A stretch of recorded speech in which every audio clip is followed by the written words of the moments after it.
At the wheel of this car is a man torn between two worlds. He's an Arab sheikh who was born in an old Arabia and will die in a new one. He worships Allah, loves the desert, and is one of the richest men in the world. His name is Zaid.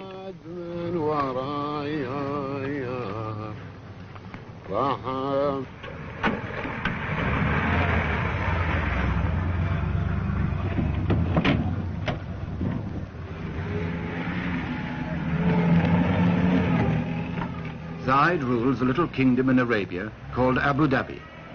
20,000 people in a stretch of sand and salt flats about half the size of Denmark. To the tribesmen who follow him everywhere, he's the undisputed boss. His forefathers ruled the desert from the back of a camel. He rides it in a limousine. But he remains, as they were, the center of tribal life. He's the man you serve, the man you hunt with, and the man you fight for. Above all, he's the man who leads. Wherever Zaid goes, his men go too.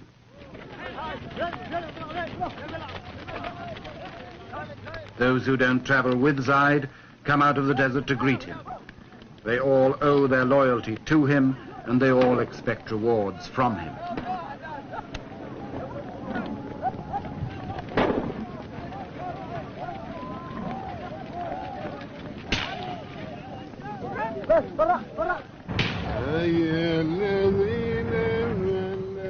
Zaid's tastes have not been influenced much by his money.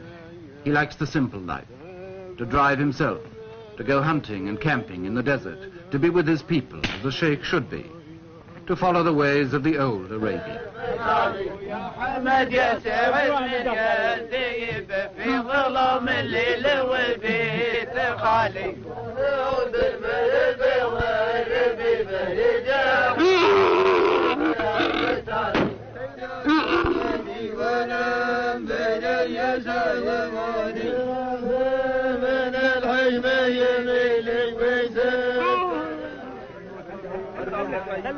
Five or 6 years ago, the people of Abu Dhabi were sunk in the poverty of 1,000 years or more.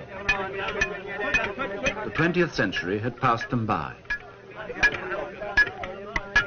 Today, their ruler, Zaid, is one of Arabia's nouveau riche, who's acquired overnight a fortune from oil. His income could give $5,000 a year to every man, woman, and child in the place, enough to make Zaid a multimillionaire. Superficially, the old customs are unchanged.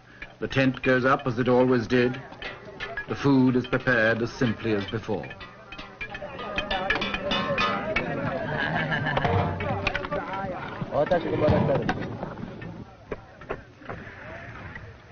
Zaid's natural pace is leisurely, almost indolent. Time is about the only thing the desert's been rich in until now. Time for coffee. Time for talk. Time made into ritual from century to century, from morning till night.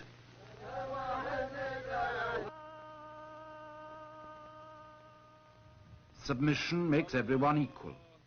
A ruler like Zaid is no different from other men in the sight of God. He submits like them, and wherever he is, he prays like them, and with them too.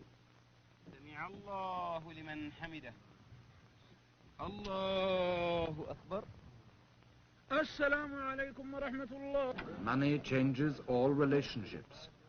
When Zaid visits his neighbors now, the traditional feast for a visitor becomes an offering to a wealthy benefactor instead.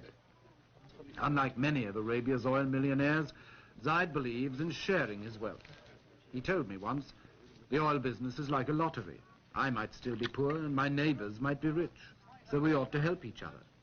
He's already given away millions. Zaid's host at this feast was one of his poorest neighbors. But now that Zaid has touched his palm with silver, he won't be quite so poor.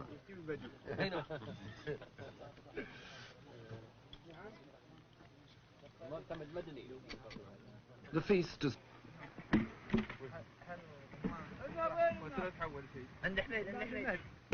From their uncertainty about the new way of life, Zaid and his men go back to the desert as often as they can. The desert is still home. the place they knew before they were rich, and the only place they will really know until the day they die. In the desert for a day, or a week, or a month, they can go back to their old and simpler ways, to a genuine sense of comradeship that the modern world leaves no time for. There are no budgets and civil servants here, no plans, no figures, no complications, no closed office doors.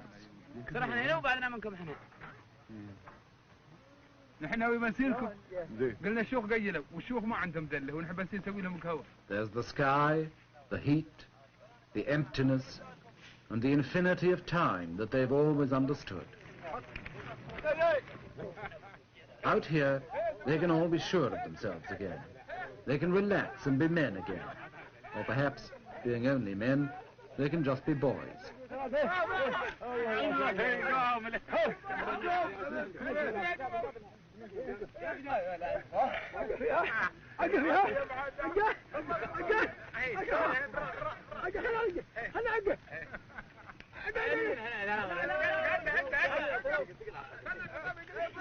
Even Lزايد, the ruler, can let his hair down here and be one of the boys fighting a mock battle with his secretary.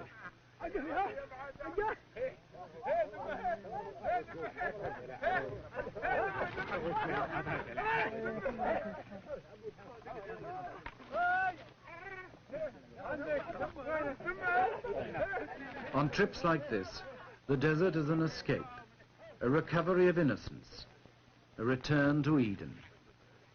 But like all escapes, it's also an illusion. The innocence is lost and will never be recaptured, because the old Arabia of isolation, hardship, and tribal war in which it flourished has been swept into the world at last. The unknown land has been more than just discovered. It's been uncovered in the past 10 or 20 years and dragged naked into everybody's sight.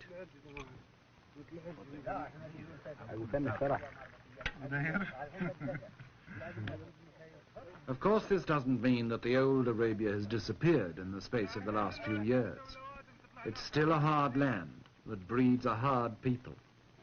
Tough individuals like Lزaيد and his men, and some of them still fighting a rearguard action against the assaults of the modern world. All the same, in the end, the 20th century brooks no defaulters. Here in Arabia, one of the last of the lonely lands is surrendering its old independence. From now on, its people will have to face, like the rest of us, the infinite hopes, possibilities, and disillusionments of the modern, universal world.